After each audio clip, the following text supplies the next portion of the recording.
দর্শক, আমাদের চতুর্পাশে অনেক মানুষ রয়েছে যারা বিভিন্ন রোগে আক্রান্ত, জ্বরে আক্রান্ত, ডায়াবেটিসে আক্রান্ত, স্ট্রোক করেছেন বা বিভিন্ন রোগে আক্রান্ত, বিভিন্ন হসপিটালে ভর্তি রয়েছে বা বাসায় রয়েছে।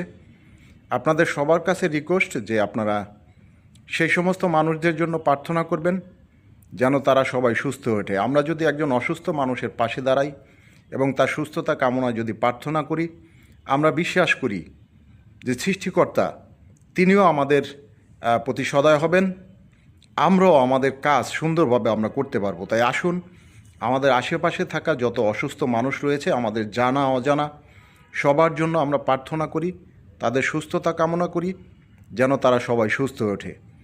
এক ভদ্রলোক, সে 108 জ্বরে আক্রান্ত, সে হসপিটালে ভর্তি রয়েছে। আপনারা সবাই তার জন্য প্রার্থনা করবেন প্লিজ।